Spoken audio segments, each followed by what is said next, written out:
औज़ु बिल्लाहि मिनश्शैतानिर्रजीम बिस्मिल्लाहिर्रहमानिर्रहीम। बेशक तुम्हारे लिए रसूल अल्लाह सल्लल्लाहु अलैहि वसल्लम की हस्ती में बेहतरीन नमूना है। आज हम देखते हैं रसूल अल्लाह सल्लल्लाहु अलैहि वसल्लम की ज़ात तो हमारे दरमियान मौजूद नहीं, लेकिन आप सल्लल्लाहु अलैहि वसल्लम की जीती जागती ज़िंदगी हदीस और सीरत की किताबों के अंदर मौजूद है।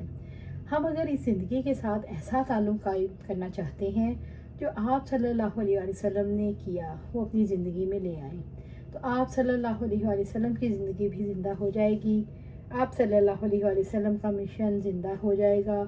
और इसी तरह हम देखते हैं कि आप सल्लल्लाहु अलैहि वसल्लम का उसवा तो हमारे पास है, और कैसे हमारे पास पहुंचा, लोगों की कैसी काविशें हैं। मैं इन काविशों को इस वक्त आपके सामने रखना चाहती हूँ कि अल्लाह के रसूल सल्लल्लाहु अलैहि वसल्लम ने दुआ की सूरत में खुशखबरी दी थी, अल्लाह उसके चेहरे को रोशन कर दे जिसने मेरी हदीस को सुना, उसे याद रखा और दूसरों तक पहुँचाया।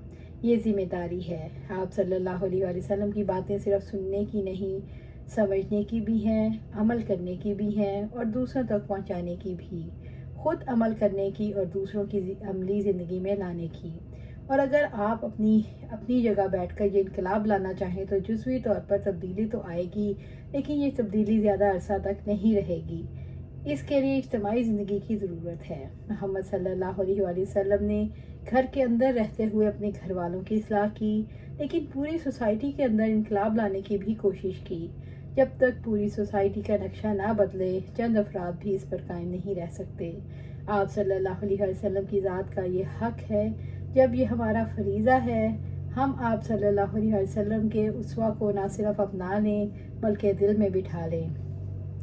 आप सल्लल्लाहु अलैहि वसल्लम की ज़िंदगी को इस तरह अपने जहन में ना बिठा लें कि आप सल्लल्लाहु अलैहि वसल्लम की एक एक अदा, एक एक नक्श से मोहब्बत करने लगें, क्योंकि आप सल्लल्लाहु अलैहि वसल्लम ने हमें हमारे रब से मुतारिफ़ करवाया। और फिर क्यों ना ऐसा करें।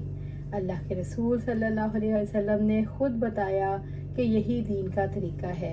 हज़रत अनस रज़ी अल्लाह ताला अन्हु की रवायत है, अल्लाह के रसूल सल्लल्लाहु अलैहि वसल्लम ने इरशाद फरमाया, तुम में से कोई इस वक्त तक ईमान वाला नहीं हो सकता जब तक कि मैं उसे उसके वालिदैन, उसकी औलाद और सारी दुनिया के इंसानों से ज़्यादा महबूब ना हो जाऊँ। एक और रवायत भी हज़रत अनस रज़ी अल्लाह ताला अन्हु से मरवी है, जिसमें ये अल्फाज फ़र्क हैं, जब तक मैं उसको उसके माल से भी ज़्यादा अजीज़ ना हो जाऊँ। सारी दुनिया की मोहब्बतें जब तक अल्लाह और उसके रसूल सल्लल्लाहु अलैहि वसल्लम की मोहब्बत से नीचे नहीं चली जाती, इस वक्त तक कोई ईमान वाला नहीं हो सकता।